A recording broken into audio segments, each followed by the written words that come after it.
നമസ്കാരം. പൊളിച്ചെഴുത്തിലേക്ക് സ്വാഗതം.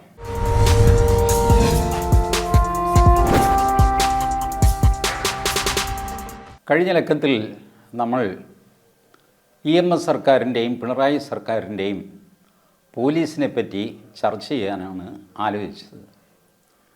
പോലീസ് ക്രൂരമായിട്ട് പെരുമാറുന്നു പിണറായിയുടെ അക്കാര്യത്തിൽ എനിക്ക് യാതൊരു സംശയവുമില്ല. അതിക്രൂരമായിട്ടാണ് പോലീസ് സമരങ്ങളെ നേരിടുന്നതും പിടിക്കുന്നതും ഒക്കെ. പക്ഷേ ഇത് EMSൻ്റെ കാലത്തെ പോലീസുമായിട്ട് തുലനം ചെയ്യാൻ പറ്റുമോ? അതാണ് വിഷയം. EMS ദിവ്യനാണെന്നും പിണറായി കൊള്ളില്ലാത്തവനാണെന്നും ഉള്ള MTയുടെ ഇക്വേഷനിൽ നിന്നാണ് നമ്മൾ തുടങ്ങിയത്. അങ്ങനെ അല്ല, കൊള്ളരുതായ്മയിൽ EMSൻ്റെ അടുത്തേക്ക് പിണറായി വിജയൻ എത്തുന്നേ ഉള്ളൂ എന്നാണ് എൻ്റെ വാദം. അതിന് ഉപോത്ബലകമായ കാര്യങ്ങളാണ് ഞാൻ നിങ്ങളോട് പറയുന്നത് നിയമസഭാ രേഖകളിൽ നിന്ന്. അപ്പോൾ അന്ന് അങ്കമാലിയിൽ ഒരു അറസ്റ്റൊക്കെ ഉണ്ടായി. വിമോചന സമരം തുടങ്ങുന്ന കാലം, സർക്കാരിനെതിരെയുള്ള സമരം, അതാണ് വിമോചന സമരം. ഇത് അങ്കമാലിയിൽ നടന്നു കഴിഞ്ഞപ്പോൾ ഈ നിയമസഭയിൽ അടിയന്തര പ്രമേയം കൊണ്ടുവരുമല്ലോ. ആ അടിയന്തര പ്രമേയത്തിന് മറുപടി പറയുന്നത് C. അച്യുതമേനോനാണ്. അപ്പോൾ അങ്കമാലിയിൽ നടന്ന അറസ്റ്റും സംഭവങ്ങളൊക്കെ അടിയന്തര പ്രമേയമായിട്ട് വന്നു. C. അച്യുതമേനോൻ മറുപടി പറയുന്നു. എന്താ ഈ C. അച്യുതമേനോൻ ധനകാര്യമന്ത്രിയാണെന്ന് എന്തുകൊണ്ടാണ് അദ്ദേഹം മറുപടി പറയുന്നത്? അതും നമ്മൾ നോക്കണം. അന്നത്തെ അവസ്ഥ മനസ്സിലാക്കാൻ വേണ്ടി ഞാൻ പറയുകയാണ്. അന്ന് ആഭ്യന്തര വകുപ്പ് എന്ന് പറഞ്ഞൊരു വകുപ്പ് ഇല്ല. EMSൻ്റെ ആദ്യ മിനിസ്ട്രിയിൽ ആഭ്യന്തര വകുപ്പ് ഇല്ല. പോലീസ് ഡിപ്പാർട്ട്മെൻ്റ് ഉണ്ട്, ഒരു ഡിപ്പാർട്ട്മെൻറ്റാണ്. അതിൻ്റെ ചുമതല നിയമമന്ത്രിയായിരുന്ന VR കൃഷ്ണയ്യർക്കായിരുന്നു കുറച്ചു കാലം. പിന്നെ അത് അച്യുതമേനോന് കൈമാറി. അങ്ങനെ ധനകാര്യമന്ത്രിയായിരുന്ന അച്യുതമേനോൻ പോലീസ് മന്ത്രിയും കൂടെ ആയി. ആഭ്യന്തര വകുപ്പ് എന്ന് പറഞ്ഞൊരു വകുപ്പില്ല. ഇന്നുള്ളതുപോലെ വകുപ്പൊന്നും ഒന്നില്ല. ഇന്നിപ്പോൾ DGP എന്നൊക്കെ പറയുന്ന ഡെസിഗ്നേഷൻ ഉണ്ടല്ലോ. പലരും തെറ്റായി ഉപയോഗിക്കുന്നൊരു ഡെസിഗ്നേഷനാണ് DGP. DGP പോലീസിലുണ്ട്, ഇല്ലെന്നല്ല. പക്ഷേ പോലീസിലെ ഏറ്റവും വലിയ ഉദ്യോഗസ്ഥൻ്റെ ഡെസിഗ്നേഷൻ സ്റ്റേറ്റ് പോലീസ് ചീഫ് എന്നാണ്, SPC. DGP ഔദ്യോഗികമായിട്ട് ഡയറക്ടർ ജനറൽ ഓഫ് പ്രോസിക്യൂഷൻ, അതായത് സർക്കാരിൻ്റെ പ്രധാന പ്രോസിക്യൂട്ടറായിട്ട് ഹൈക്കോടതിയിലിരിക്കുന്ന ആളിനെയാണ് DGP എന്ന് പറയുന്നത്. ഇത് SPC ആണ്, സ്റ്റേറ്റ് പോലീസ് ചീഫാണ്. നമ്മളുടെ ഇപ്പോൾ state police chief Sheikh Darvesh Sahib, അദ്ദേഹം SPC ആണ്, DGP അല്ല. എന്നാൽ എല്ലാവരും DGP എന്ന് വിളിക്കുന്നു. നേരത്തെ മുതൽ അതായിരുന്നു ഡെസിഗ്നേഷൻ, അതങ്ങനെ. ഇപ്പോൾ DGPയേക്കാൾ മേലെയാണ് SPC. DGP ഉണ്ട്, ADGP ഉണ്ട്, IG ഉണ്ട്, DIG ഉണ്ട്, ഒക്കെ ഉണ്ട്. EMSൻ്റെ കാലത്ത് ഒരു IG മാത്രമേ ഉള്ളൂ, IG. അതിന് മുകളിലേക്ക് വേറെ ഒന്നുമില്ല, ഈ പറഞ്ഞ തസ്തികകളൊന്നുമില്ല. പോലീസ് ഡിപ്പാർട്ട്മെൻറ്റേ ഉള്ളൂ, ഹോം ഡിപ്പാർട്ട്മെൻറ്റ് ഇല്ല, ആഭ്യന്തര വകുപ്പ് ഇല്ല. പോലീസ് ഡിപ്പാർട്ട്മെൻ്റ് ഉണ്ട്, അത് ഏതെങ്കിലും ഒരു മന്ത്രിയുടെ കീഴിലായിരിക്കും. അന്ന് അങ്ങനെ അച്യുതമേനോൻ്റെ കീഴിലാണ് പോലീസ് വകുപ്പ് കൊടുത്തത് എന്താണെന്ന് വെച്ച് കഴിഞ്ഞാൽ, അച്യുതമേനോൻ വളരെ കണിശക്കാരനും കർക്കശക്കാരനും വാശിയുള്ളവനും ഒരല്പം ക്രൗര്യമുള്ളവനും ഒക്കെ ആയ ഒരു മന്ത്രിയായിരുന്നു അച്യുതമേനോൻ. അപ്പോൾ അതുകൊണ്ട് അച്യുതമേനോൻ കൈകാര്യം ചെയ്താലേ ശരിയാകുള്ളൂ. ഈ അടിയന്തര പ്രമേയം വന്നപ്പോൾ, അതായത് 1959 ജൂൺ 1-ാം തീയതി, അതിൻ്റെ അസംബ്ലി പ്രൊസീഡിങ്സാണ് ഞാൻ വായിക്കുന്നത്. ഈ അടിയന്തര പ്രമേയത്തിന് മറുപടിയായിട്ട് C. അച്യുതമേനോൻ പറയുന്നു, സർ, ഈ കാര്യത്തെ സംബന്ധിച്ച് 2 ദിവസം മുൻപ് ശ്രീ M.A. ആൻ്റണി റൂൾ 66 അനുസരിച്ച് ഒരു നോട്ടീസ് നൽകിയിരുന്നു. അതേ കാര്യം തന്നെയാണ് ഇതിലും പരാമർശിക്കുന്നത്. ഏതായാലും അതിനെപ്പറ്റി ഞാൻ പറയാം. ഇതിൽ പറയുന്ന കാര്യങ്ങൾ അടിസ്ഥാനരഹിതമാണ്. ഇങ്ങനെ ഒരു സംഭവം ഉണ്ടായിട്ടില്ല. ശ്രീ KC എബ്രഹാം 2 ദിവസം മുൻപ് ഫോണിൽ വിളിച്ച് ഈ സംഗതി പറഞ്ഞു. ഞാൻ എറണാകുളം DSPയോട് വിവരം അന്വേഷിക്കുകയുണ്ടായി. ഇതിൽ പറയുന്നത് പോലുള്ള അക്രമങ്ങളൊന്നും ഉണ്ടായിട്ടില്ലെന്നാണ് വിവരം കിട്ടിയത്. 6 പേരെ അറസ്റ്റ് ചെയ്തത് ശരിയാണ്, അതിൽ കൂടുതലായിട്ടൊന്നും ഉണ്ടായിട്ടില്ല.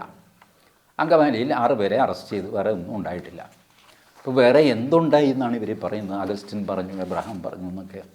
അത് എബ്രഹാം തന്നെ പറയുന്നുണ്ട്. Shri KC Abraham, sir, arrest ചെയ്ത ആളുകളെ ആലുവ വെച്ച് ഞാൻ കാണുകയുണ്ടായി. ആ അവസരത്തിൽ എൻ്റെ കൂടെ ഈ സംസ്ഥാനത്തെ ഒരു മുൻ മന്ത്രിയും ഉത്തരവാദപ്പെട്ട സ്ഥാനങ്ങളിലിരിക്കുന്ന മറ്റു ചിലരും ഉണ്ടായിരുന്നു. ഡോക്ടർ അവരെ പരിശോധിക്കുകയും മർദ്ദനമേറ്റിട്ടുള്ളതായി എന്നോട് പറയുകയും ചെയ്തു. മർദ്ദനത്തിൻ്റെ പാടുകൾ ഞാനും കണ്ടു. മർദ്ദനത്തിന് വിധേയരായവരെ ആശുപത്രിയിൽ കൊണ്ടുപോവുകയും ഡോക്ടർ പരിശോധിച്ച് മരുന്ന് കൊടുക്കുകയും ചെയ്തിട്ടുണ്ട്. നേരിട്ട് കണ്ട കാര്യം ഇവിടെ പറയുമ്പോൾ അത് വാസ്തവമല്ല എന്ന് പറയുന്നതിൽ സങ്കടമുണ്ട്. അപ്പോൾ കെ സി എബ്രഹാം പറയുന്നു, ഞാൻ നേരിട്ട് കണ്ട കാര്യമാണ് ഞാനിവിടെ പറയുന്നത്, അങ്ങനെയൊന്നും നടന്നിട്ടില്ല എന്ന് അച്യുതമേനോൻ പറയുന്നതിൽ സങ്കടമുണ്ട്. ഇതൊക്കെ സാധാരണ കാര്യമാണ് അസംബ്ലിയിൽ സംഭവിക്കുന്നത്. നിങ്ങൾ പറയുന്നത് ശരിയല്ല, അങ്ങനെ ഒന്നും ഉണ്ടായിട്ടില്ല എന്ന് പറയും. ഇദ്ദേഹം ഞാൻ നേരിട്ട് കണ്ടതാണ്, എന്നെ വിശ്വസിക്കണം എന്നൊക്കെ പറയും. സാധാരണ സംഭവം, നമുക്കതിൽ പ്രശ്നമൊന്നുമില്ല. പ്രശ്നം വരുന്നത് എവിടെയാണ്? അങ്കമാലിയിൽ ഇപ്പോൾ വിദ്യാഭ്യാസ പ്രക്ഷോഭണം വളരെ ശക്തിയായി നടക്കുന്ന ഒരവസരമാണ്. അതിൽ ഏർപ്പെട്ടിരിക്കുന്നവരെ മദ്യവർജന പ്രക്ഷോഭണത്തിൽ പങ്കെടുത്തുവെന്നും പനങ്കുല ചെത്തിയെന്നും പറഞ്ഞ് കേസുണ്ടാക്കി അറസ്റ്റ് ചെയ്യുന്നൊരു നടപടിയാണ് ഇപ്പോൾ സ്വീകരിച്ചിരിക്കുന്നത്. അതായത് പ്രൊഫസർ ജോസഫ് മുണ്ടശ്ശേരിയുടെ വിദ്യാഭ്യാസ ബില്ലിനെതിരെ സമരം ചെയ്യുന്നവർ ഒരു വിഭാഗം, ഇത് കൂടാതെ മദ്യവർജന പ്രക്ഷോഭം നടത്തുന്നവരുണ്ട്, ഗാന്ധിയന്മാരൊക്കെ. അവർ വേറൊരു സമരം പാരലി അതും നടക്കുന്നുണ്ട്.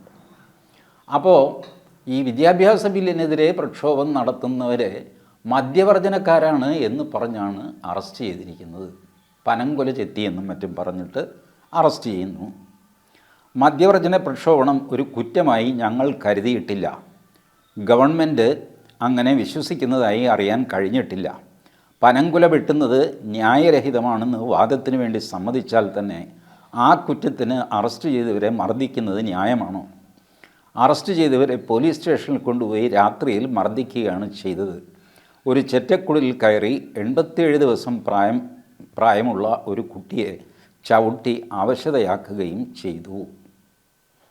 അപ്പോൾ എന്താ, മദ്യവർജന പ്രക്ഷോഭണം ഒരു അനൗദ്യോഗിക കുറ്റമാണ്. ഔദ്യോഗിക കുറ്റമല്ല, അനൗദ്യോഗിക കുറ്റമായിട്ട് EMS കരുതിയിരുന്നു. അതുകൊണ്ട് മദ്യവർജന പ്രക്ഷോഭം നടത്തിയവരെയും അറസ്റ്റ് ചെയ്തു. ഇതിൽ മെയിൻ പോയിൻ്റ് 87 ദിവസം മാത്രം പ്രായമുള്ളൊരു കുട്ടിയെ പോലീസ് ചവിട്ടി എന്നുള്ളതാണ്. നമ്മളൊരു 10 പറ അരിയിട്ട് നമ്മൾ ചോറ് വെച്ച് കഴിഞ്ഞാൽ ഇത് വെന്തോ എന്നറിയാൻ 1-2 എണ്ണം എടുത്ത് ഞെക്കി നോക്കിയാൽ മതിയല്ല, 10 പറയും ഞെക്കി നോക്കേണ്ട കാര്യമില്ല. അതുകൊണ്ട് ഞാൻ ഒരു ഉദാഹരണം അവിടുന്ന് ഇവിടെ നോക്കുക 1-2 എണ്ണം മാത്രമേ ഞാൻ നിങ്ങളുടെ മുമ്പിൽ പ്രസൻറ്റ് ചെയ്യുന്നുള്ളൂ. അതിലൊന്നാണ് ഇത്. 87 ദിവസം എന്ന് വെച്ചാൽ 3 മാസം തികഞ്ഞിട്ടില്ല ആ കൊച്ചിനെ ചവിട്ടി ആണ് ചെറ്റക്കുടിയിൽ നിന്ന് ഇവരെ അറസ്റ്റ് ചെയ്തുകൊണ്ട് പോകുന്നത്. ഇപ്പോഴത്തെ പോലീസ് എന്തൊക്കെ പറഞ്ഞു കഴിഞ്ഞാലും 3 മാസം പ്രായമാകാത്തൊരു കൊച്ചിനെ ചവിട്ടുക എനിക്ക് തോന്നുന്നില്ല. സ്ത്രീകളിലെ യുവതികളിലെ മുടിക്ക് പിടിച്ച് വലിച്ചു, ഇതൊക്കെ വിഷ്വൽസൊക്കെ നമ്മൾ കണ്ടതാണ്. ചെറുപ്പക്കാരെയാണ് തല്ലുന്നത്, തലയ്ക്കടിക്കുന്നുണ്ട്, കാര്യമൊക്കെ ശരി, അതെല്ലാം ക്രൂരമായ പ്രവൃത്തിയാണ്. പക്ഷേ അതിലുമൊക്കെ എത്രയോ ക്രൂരമായ, എത്രയോ ഡിഗ്രി കൂടിയൊരു കുറ്റമാണ് 87 ദിവസം പ്രായമുള്ളൊരു കുട്ടിയെ ചവിട്ടുക എന്നുള്ളത്. മനഃപൂർവ്വമല്ല എന്ന് തന്നെ വെച്ചോ, ഇയാളെ പിടിക്കാൻ വേണ്ടി. പക്ഷേ ഒരു കുട്ടിയെ അവിടെ കിടത്തിയിരിക്കുകയാണെങ്കിൽ ആ ഭാഗത്തേക്ക് ബൂട്ടിട്ട കാല് പോലീസ് കൊണ്ടുപോകുമോ? പോവില്ലല്ലോ. ഏറി വന്നാൽ സംഭവിക്കാൻ എന്താ, ഇയാൾ ഈ കുടിൽ പുറകുവശം പൊളിച്ചിട്ട് ഇയാൾ ഓടിക്കളയും, പിടിക്കാം. അല്ലെങ്കിൽ 2-3 ദിവസം കഴിയുമ്പോൾ പിടിക്കുക. ഇതിൽ ഇത്ര വലിയ കാര്യമൊന്നുമില്ല. ഈ കൊച്ചിനെ ചവിട്ടിയിട്ട് ഇയാളെ അറസ്റ്റ് ചെയ്യാനുള്ള ആവേശം അന്നത്തെ പോലീസിനുണ്ടായിരുന്നെങ്കിൽ എത്ര ക്രൂരരായിരുന്നിരിക്കണം അന്നത്തെ പോലീസും അവരെ നയിക്കുന്ന ഭരണാധികാരി ഈ അച്യുതമേനോനും.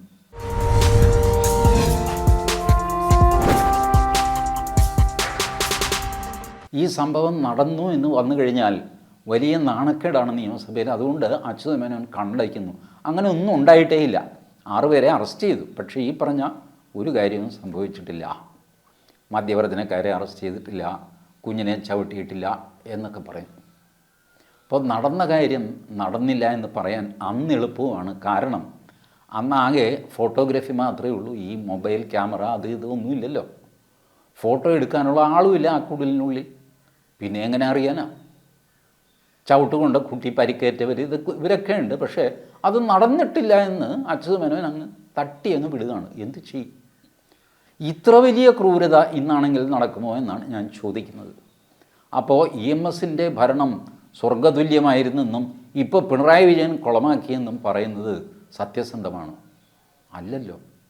അങ്ങനെ താരതമ്യം ചെയ്യാൻ പാടില്ലല്ലോ. ശരിക്കും നോക്കിക്കഴിഞ്ഞാൽ അന്നത്തെ പോലീസാണ് കൂടുതൽ ക്രൂരന്മാർ എന്ന് പറയേണ്ടി വരും നമുക്ക്. കാരണം ഇന്നത്തെ പോലീസ് 3 മാസം പ്രായമുള്ള കുട്ടിയൊന്നും ചവിട്ടുന്നില്ല. അതാണ് വ്യത്യാസം. അപ്പോൾ അത് പോയി.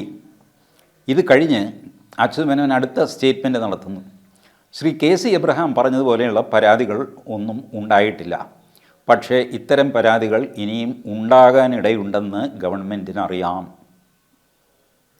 അപ്പോൾ KC എബ്രഹാം പറഞ്ഞ പോലെ ഒരു പരാതിയും ഉണ്ടായിട്ടില്ല, പക്ഷേ ഇനി ഇത്തരം പരാതി ഉണ്ടാകുമെന്ന് ഞങ്ങൾക്കറിയാം. എന്ന് വെച്ചാൽ എന്താ? ഇത് കള്ളപ്പരാതിയാണ്, ഇനിയും നിങ്ങൾ കള്ളപ്പരാതിയും കൊണ്ടുവരും എന്നാണ്. അപ്പോൾ അതിൽ പൊന്നറ ശ്രീധർ, അദ്ദേഹത്തിൻ്റെ പേരിലാണ് നമ്മുടെ തിരുവനന്തപുരത്ത് തമ്പാനൂരിൽ റെയിൽവേ സ്റ്റേഷന് മുമ്പിൽ റൗണ്ട് ഒരു പാർക്കുണ്ടല്ലോ, പൊന്നറ പാർക്ക് എന്ന് പറയുന്നത്. ആ ശ്രീധറാണ്, പൊന്നറ ജി ശ്രീധർ. അദ്ദേഹം ചോദിക്കുന്നു, അങ്ങനെ പറയുന്നു, അങ്ങനെയുള്ള പരാതികൾ ഉണ്ടാകാതെ ഞങ്ങൾ സൂക്ഷിച്ചുകൊള്ളാം. ശ്രീ CA മാത്യു, ഇനിയും ഇങ്ങനെയുള്ള പരാതികൾ ഉണ്ടാകണമെന്നറിയാം എന്ന് പറഞ്ഞതിൻ്റെ അർത്ഥം എന്താണെന്ന് മനസ്സിലായില്ല. എന്താ അച്യുതമേനോൻ അർത്ഥമാക്കിയത്? ഇനി ഇത് ഉണ്ടാകുമെന്ന് ഞങ്ങൾക്കറിയാം എന്ന് പറഞ്ഞത് എന്തോ ഒരു കൊള്ളിച്ച് പറഞ്ഞതല്ലേ അത്? അതെന്താണെന്നാണ് ഈ CA മാത്യു ചോദിക്കുന്നത്. അച്യുതമേനോൻ്റെ മറുപടി നല്ല മലയാളത്തിലാണ് പറഞ്ഞത്, അർത്ഥം ഗ്രഹിക്കാൻ എല്ലാവർക്കും സാധിക്കുമെന്നാണ് തോന്നുന്നത്. CA മാത്യു വീണ്ടും, പോലീസ് മന്ത്രി പറഞ്ഞതിൻ്റെ അർത്ഥം മനസ്സിലാക്കാൻ സാധിച്ചിട്ടില്ല. ഇനിയും ഇങ്ങനെയുള്ള പരാതികൾ ഉണ്ടാകാൻ ഇടയുണ്ടെന്ന് പറയുന്നതിൻ്റെ അർത്ഥം ചോദിച്ചപ്പോൾ മലയാളത്തിലാണോ സംസ്കൃതത്തിലാണോ സംസാരിച്ചതെന്ന് പറയാതെ കാര്യം വ്യക്തമാക്കുകയാണ് വേണ്ടത്. ശ്രീ KC എബ്രഹാം, സർ, അവിടെ ഒരു കുഴപ്പവും ഉണ്ടായിട്ടില്ലെന്ന് പറയുന്നു. പോലീസുകാർ രാത്രി സമയത്ത് ഒരു കുടിലിൽ കയറി ചെന്ന് ഉറങ്ങിക്കിടന്ന 87 ദിവസം മാത്രം പ്രായമുള്ള ഒരു കുഞ്ഞിൻ്റെ ദേഹത്ത് ചവിട്ടി പരിക്കേറ്റിട്ടുള്ളതായി അറിയാൻ കഴിഞ്ഞിട്ടുണ്ട്. ഇങ്ങനെ ബഹളം നടക്കുന്നു. ഏതായാലും ഈ 87 ദിവസം പ്രായമുള്ള കുട്ടിയെ ചവിട്ടി എന്നുള്ളത് സത്യമാണ്. ഇത് ഇവർ ചെയ്ത ക്രൂരകൃത്യങ്ങളിൽ ഒന്ന് മാത്രം. ഞാനീ പറഞ്ഞതുപോലെ ഒരുപാട് കാര്യങ്ങൾ പരിശോധിക്കേണ്ട ആവശ്യമില്ല. ക്രൂരതയുടെ ഡിഗ്രി നിങ്ങൾക്ക് മനസ്സിലാക്കാൻ വേണ്ടിയിട്ടാണ് ഞാൻ പറയുന്നത്. 3 മാസം പ്രായമുള്ള കുട്ടിയെ വരെ ചവിട്ടിയ ചരിത്രം കമ്മ്യൂണിസ്റ്റ് ഗവൺമെൻറ്റിനുണ്ട്. അത്രയ്ക്കൊന്നും പിണറായി എത്തിയിട്ടില്ലെന്നേ. അവിടം വരെ എത്തണ്ടേ, എത്താൻ പരിശ്രമിക്കുന്നുണ്ട്. പക്ഷേ പല രീതിയിലുള്ള പരിമിതിയുണ്ട്, പഴയ കാലമല്ല, അതുകൊണ്ട് എത്താൻ പറ്റുന്നില്ല. എന്നാലും EMS ദിവ്യനാകുന്നില്ല. EMSൻ്റെ പോലീസ് ചെയ്ത ക്രൂരകൃത്യങ്ങളുടെ അടുത്തൊന്നും പിണറായി ഇതുവരെ എത്തിയിട്ടുമില്ല. ഇനി EMS സർക്കാരിൻ്റെ വേറൊരു പ്രത്യേകതയായിരുന്നു സെൽ കോടതികൾ. ഇന്നത്തെ CPMൻ്റെ ബ്രാഞ്ച് കമ്മിറ്റി എന്ന് പറയില്ല, ഏറ്റവും താഴത്തെ ഘടകം. ഈ ഘടകം അന്ന് സെൽ എന്നാണ് അറിയപ്പെട്ടിരുന്നത്. അപ്പോൾ ഈ സെല്ലിൻ്റെ ഭരണമായിരുന്നു നാട്ടിൽ. സെല്ലുകളാണ് പോലീസിനെ കൊണ്ട് തല്ലിക്കുക, ഗുണ്ടകളെ വിട്ട് തല്ലിക്കുക, ഇതെല്ലാം സംവിധാനം ചെയ്തവരാണ്. EMS സർക്കാർ അധികാരത്തിൽ വന്നപ്പോൾ ആദ്യം ചെയ്തത് ജയിൽ തുറന്ന് പ്രതികളെ പുറത്തു വിടുക. അതിൽ കൊലപാതകങ്ങളുണ്ട്, പാർട്ടിയുടെ ആൾക്കാരുണ്ട്, പാർട്ടിയുടെ അല്ലാത്ത ഗുണ്ടകളുണ്ട്, എല്ലാവരെയും തുറന്നു വിട്ടു. കേസുകൾ പിൻവലിക്കാൻ സമ്മതിക്കാതെ മജിസ്ട്രേറ്റുമാർ തടഞ്ഞ കേസുകളിൽ സാക്ഷികളെ കൂറുമാറ്റിക്കുക, ഇങ്ങനെയൊക്കെ ചെയ്തിട്ട് ആ കേസുകൾ ഇല്ലാതെയാക്കി. ഇതെല്ലാം നഗ്നമായിട്ട് ചെയ്യിച്ച ആളാണ് EMS. ഈ ജയിലിൽ നിന്ന് പുറത്ത് വന്നവരൊക്കെ EMSനോടും കമ്മ്യൂണിസ്റ്റ് പാർട്ടിയോടും ഭക്തിയുള്ളവരായി മാറി. കാരണം അവരെ തുറന്നു വിട്ടത് ഇങ്ങനെയാണല്ലോ. അതുകൊണ്ട് ഇങ്ങനെ തൊഴുതു നിൽക്കാനും പാർട്ടി പറയുന്നത് കേൾക്കാനും അവർ തയ്യാറായി. ഇവരെയാണ് അജിപ്രോപ്പായിട്ട് ഉപയോഗിച്ചത്. അജിപ്രോപ്പ് എന്ന് പറഞ്ഞാൽ പണ്ട് സോവിയറ്റ് യൂണിയനിൽ നിലനിന്നിരുന്നൊരു സംവിധാനമാണ്. അജിറ്റേഷനും പ്രൊപ്പഗാൻഡയും, അലമ്പുണ്ടാക്കലും പരസ്യം കൊടുക്കലും, ഇതാണ് അജിപ്രോപ്പ്. അപ്പോൾ അവർ ആൾക്കാരെ തല്ലാനും പിടിക്കാനും പിന്നെ അതിൻ്റെ ന്യായം പറഞ്ഞ് പ്രസംഗിക്കാൻ സാമർഥ്യമുള്ള വേറെ ചിലർ പേര്. അപ്പോൾ അജിറ്റേഷനുമായി പ്രൊപ്പഗാൻഡയുമായി ഇവരും ഈ സാധാരണ ജനങ്ങളെ ഉപദ്രവിച്ചുകൊണ്ടിരുന്നു. പോലീസ് കൂടാതെ ഇവന്മാരുടെ ശല്യം കൂടെ സഹിക്കേണ്ടിയിരുന്നു. ഇപ്പോൾ ഏകദേശം ഈ പോലീസ് തല്ലുകയും പിന്നെ DYFI വേറെ തല്ലുകയൊക്കെ ചെയ്യുന്നില്ലേ? SFI തല്ലും, DYFI തല്ലും, പിന്നെ പോലീസ് തല്ലും. ഇത്രയും തല്ല് നാട്ടുകാർ കൊള്ളണം. ഇതുപോലെയായിരുന്നു അന്ന് പോലീസ് തല്ലും ഈ അജീപ്രോപ്പുകാർ തല്ലും. അതുകൂടാതെ സെല്ല് സെക്രട്ടറിമാർക്ക് ദേഷ്യം വന്നു കഴിഞ്ഞാൽ അവരെ ആളെ വിട്ട് വേറെ തല്ലിക്കും. ഈ പരിപാടിയെല്ലാം നടന്നുകൊണ്ടിരുന്നു. സെൽ സെക്രട്ടറി അന്ന് കോടതിയൊക്കെ അവിടെ ഇരിപ്പുണ്ട്. കോടതി ഏതെങ്കിലും കേസ് കിട്ടിയാൽ അവിടെ നടത്തും എന്നുള്ളതല്ലാതെ ബാക്കി കേസുകളൊക്കെ സെൽ കോടതികളാണ് തീരുമാനിക്കുന്നത്. സെൽ കോടതികൾ എന്ന് പറഞ്ഞ് ഈ കമ്മ്യൂണിസ്റ്റ് പാർട്ടിയുടെ ഓഫീസിൽ നിങ്ങൾ പോകണം. പരാതി ഉണ്ടെങ്കിലും ആരെപ്പറ്റിയാണോ പരാതിയുള്ളത് അയാളും എല്ലാം കമ്മ്യൂണിസ്റ്റ് പാർട്ടി ഓഫീസിൽ പോയാണ് കേസ് തീർക്കുന്നത്.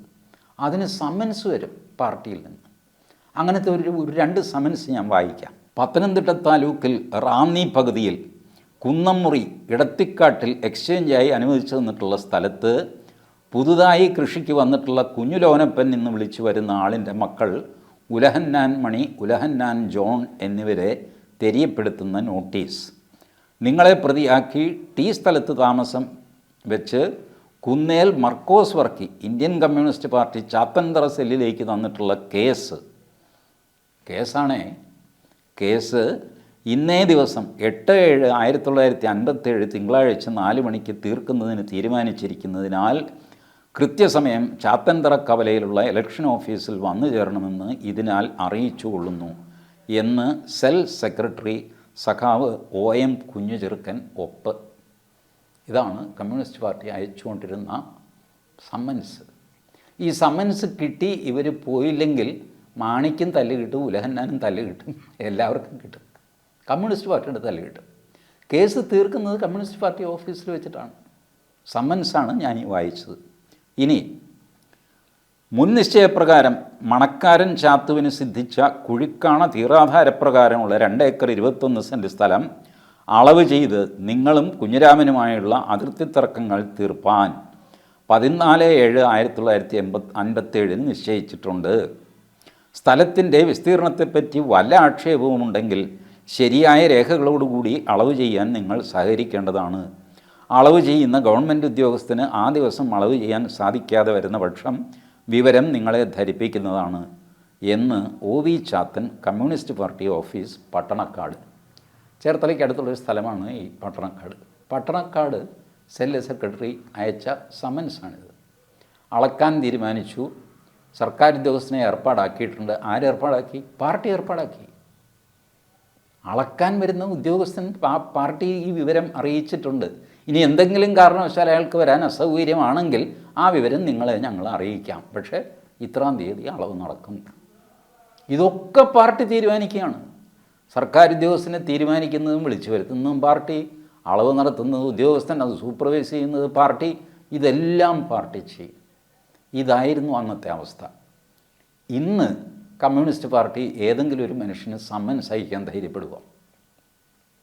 അവരുടെ തന്നെ ആൾക്കാർക്ക് അയക്കും. അവരുടെ പെണ്ണ് കേസ് വരുമ്പോൾ ഇപ്പോൾ സമൻസ് ഒന്നുമല്ല, വാട്സാപ്പ് മെസ്സേജാണല്ലോ. വാട്സാപ്പ് മെസ്സേജ് അയച്ച് 14-ാം തീയതി താനും സഖാവ് നന്ദിനിയും തമ്മിൽ ഉള്ള തർക്കം എന്താ? ബലാത്കാരമാണ്. അപ്പോൾ ആ തർക്കം തീർക്കാൻ എന്നിട്ട് ഇതങ്ങ് തീർക്കും പാർട്ടി ഓഫീസിൽ വെച്ച്. അവരുടെ ആൾക്കാർക്ക് അവർ സമൻസ് അയക്കും. നാട്ടുകാർക്ക് ഏതായാലും സമൻസ് അയക്കുന്ന പരിപാടിയില്ല. അയക്കാതെ തന്നെ വരുത്തിക്കാനുള്ള തന്ത്രങ്ങളൊക്കെ അവർക്കറിയാം. അങ്ങനെയൊക്കെയാണ് ഇപ്പോൾ ചെയ്യുന്നത്. ഏതായാലും ഈ ഞാനാണ് കോടതി എന്ന് ധരിക്കത്തക്ക വിധത്തിൽ അല്ലെങ്കിൽ ധരിച്ചു പോയ വിധത്തിൽ റിട്ടേൺ സമൻസ് എഴുതി അയക്കുക എന്ന് പറയുന്ന പരിപാടി EMSൻ്റെ കാലത്ത് നടപ്പിലായതാണ്.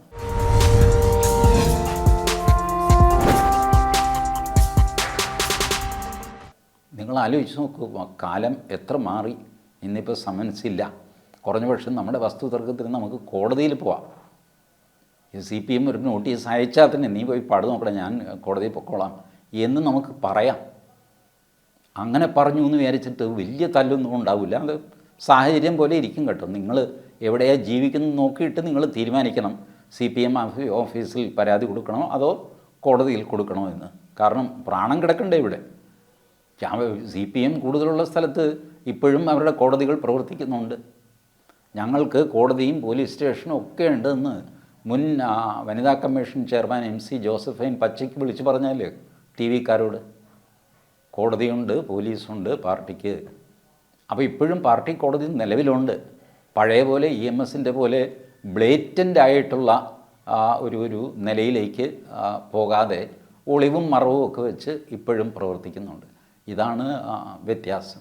ഇനി വെടിവയ്പ്പുകളുടെ കാര്യം കൂടെ പറഞ്ഞിട്ട് ഞാനിത് അവസാനിപ്പിക്കാം. ഈ അങ്കമാലിയിൽ നടന്ന വെടിവെപ്പ് നമുക്ക് ആദ്യം ഒന്ന് പരിശോധിക്കാം. അവിടെ ഈ മദ്യവർജനം അഥവാ മധുവർജനം എന്നാണ് അന്ന് പേര്. മധുവർജനം എന്ന് പറഞ്ഞിരുന്നത് രണ്ടും ഒരേ അർത്ഥമാണല്ലോ. അപ്പോൾ അങ്കമാലിയിൽ നിന്ന് 3 മൈൽ അകലെയുള്ള മാറ്റൂർ എന്ന സ്ഥലത്ത് ഒരു കള്ള് ഷാപ്പിൻ്റെ നടയിൽ സന്നദ്ധ ഭടന്മാർ മദ്യവർജനത്തിന് വേണ്ടി പ്രചരണം നടത്തിക്കൊണ്ടിരിക്കുകയായിരുന്നു. 1 മാസമായി നാട്ടുകാർ അവിടെ നടത്തുന്നതാണത്. കുടി കഴിഞ്ഞ് ഇറങ്ങി വന്ന ഒരാളെ നാട്ടുകാരിൽ ഒരാൾ പരിഹസിച്ചു. മദ്യപാനി തന്നെ അപമാനിച്ച വിവരം പോലീസിൽ റിപ്പോർട്ട് ചെയ്തു. അതിൻ്റെ അടിസ്ഥാനത്തിൽ ഒരു വാൻ പോലീസ് സ്ഥലത്തെത്തുകയും അപ്പോൾ ഷാപ്പിൻ്റെ അടുത്ത് നിന്നിരുന്ന കുഞ്ഞപ്പൻ എന്നൊരാളെ ആരോ ചൂണ്ടിക്കാണിച്ചതനുസരിച്ച് ഇൻസ്പെക്ടർ മർദ്ദിക്കുകയും ചെയ്തതായി പറയുന്നു. തുടർന്ന് കുഞ്ഞപ്പനെ പോലീസ് വാനിലേക്ക് ഇൻസ്പെക്ടർ തള്ളിക്കയറ്റി പിടിച്ചുകൊണ്ടുപോയി. കുഞ്ഞപ്പനെ പിടിച്ചുകൊണ്ടുപോയി. ഈ സംഭവം നിങ്ങളൊന്ന് മനസ്സിൽ കാണുക. ഷാപ്പിന് മുമ്പിലാണ് ഈ മദ്യവർജന പ്രക്ഷോഭം എപ്പോഴും നടക്കാറുള്ളത്. നമ്മളുടെ MP Manmadhan sir, G Kumara Pillai sir ഇവരൊക്കെ നടത്തിക്കൊണ്ടിരുന്ന സമരം ഇപ്പോൾ അത് കാണുന്നില്ല. നേരത്തെ VM സുധീരനും കേരള കാത്തലിക് ബിഷപ്പ് കൗൺസിലും ഒക്കെ KCBC ഒക്കെ ചേർന്ന് വലിയ മദ്യവർജന പ്രക്ഷോഭം നടത്തിക്കൊണ്ട് ഇപ്പോൾ ആരെയും കാണുന്നില്ല. ഇപ്പോൾ അവരുടെ കയ്യിൽ നിന്ന് പോയി എന്ന് തോന്നുന്നു. ഇപ്പോൾ നാടെങ്ങും ബാറിന് ലൈസൻസ് കൊടുത്തു കഴിഞ്ഞപ്പോൾ എല്ലാവർക്കും സമാധാനമായി. സുധീരനും സമാധാനമായി, KCBCക്കും സമാധാനമായി. ഇപ്പോൾ ഏതായാലും ആ ഒരു കലാപരിപാടി കേരളത്തിൽ കാണുന്നില്ല ഇപ്പോൾ, മദ്യവർജന പ്രക്ഷോഭം. ഏതായാലും അന്നിത് നടന്നുകൊണ്ടിരുന്നു. അതിൽ നിന്ന് ഒരു കുഞ്ഞപ്പനെ പോലീസുകാർ പിടിച്ചുകൊണ്ടുപോയി. ഇയാളാണ് വേറൊരാളെ പരിഹസിച്ചു എന്നൊക്കെ പറയുന്നത്. ഏതായാലും എന്തോ അങ്ങോട്ടും ഇങ്ങോട്ടും പറഞ്ഞ ഒരു കേസ്, ഇത്രയേ ഉള്ളൂ. ഈ കുഞ്ഞപ്പനെ ഇറക്കി തരണം എന്ന് പറഞ്ഞുകൊണ്ട് ഈ മദ്യവർജനക്കാരെല്ലാം പോലീസ് സ്റ്റേഷനിൽ പോയി. ഞങ്ങളുടെ ആളെ വിട്ടതായി ആകെ കൂടെ ഒന്ന് കളിയാക്കിയതല്ലേ ഉള്ളൂ എന്നൊക്കെ പറഞ്ഞു. വിട്ടുകൊടുക്കുകയില്ല എന്ന് പോലീസ്. ചുരുക്കി പറഞ്ഞാൽ ആൾ കൂടുമല്ല. ഗ്രാമപ്രദേശത്ത് എന്തെങ്കിലും സംഭവിച്ചു കഴിഞ്ഞാൽ വെറുതെ കാഴ്ചക്കാരൊക്കെ ആയിട്ട് ആൾ കൂടും. ഇത് പോലീസ് സ്റ്റേഷൻ ആക്രമിക്കാനാണെന്ന് പറഞ്ഞിട്ട് പോലീസ് ഇവരെ വെടിവെച്ചു. വെടിവെച്ചിട്ട് 30-ലധികം പേർക്ക് സാരമായ പരിക്ക് പറ്റി. 5 പേർ തൽക്ഷണം മരിച്ചു. 2 പേർ പിന്നീട് ആശുപത്രിയിൽ വെച്ചും മരിച്ചു. പോലീസ് സ്റ്റേഷൻ ആക്രമിക്കാൻ വന്നാണ് കേസ്. പോലീസ് സ്റ്റേഷൻ ആക്രമിക്കാൻ വന്നാൽ വെടിവെക്കണ്ടേ? അങ്ങനെ വെടിവെച്ചു.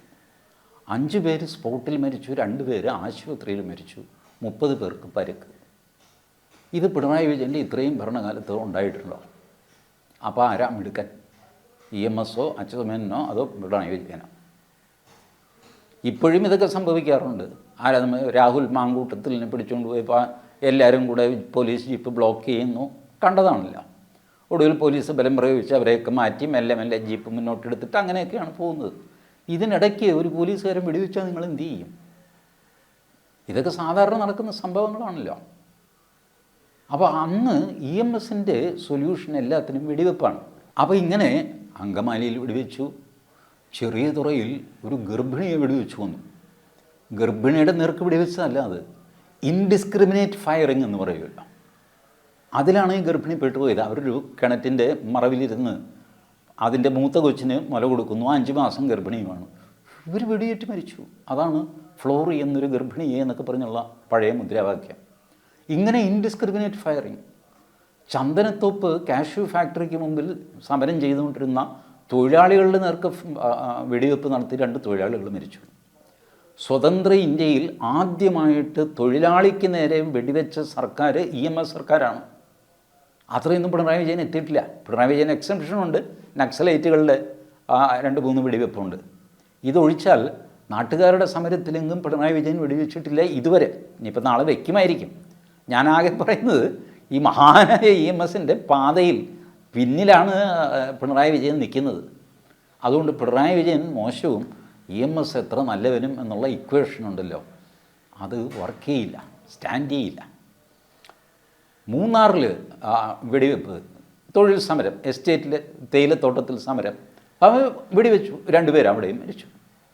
ഇങ്ങനെ വെടിവെച്ച് തള്ളുകയായിരുന്നു EMSൻ്റെ കാലത്ത്. ആ EMSനെയാണ് ദിവ്യനായിട്ട് MT വാസുദേവൻ നായർ അവതരിപ്പിച്ച് പിണറായിക്ക് ഒരു വാണിംഗ് പോലെ, നിങ്ങൾ EMS പോലെ ആകണം. എൻ്റെ ദൈവമേ, പിണറായി EMS ആയാലുള്ള സ്ഥിതി എന്തായിരിക്കും നിങ്ങൾക്കറിയാമോ? ആ സ്ഥിതിയാണ് ഞാൻ വിവരിച്ചത്. ഇതിൽ നിന്നെങ്കിലും ആളുകൾക്ക് കാര്യം മനസ്സിലായി കാണും എന്ന് ഞാൻ വിചാരിക്കുന്നു. ഈ പൊളിച്ചെഴുത്ത് ഇവിടെ അവസാനിക്കുന്നു. പുതിയൊരു പൊളിച്ചെഴുത്തുമായി വീണ്ടും കാണാം. നമസ്കാരം.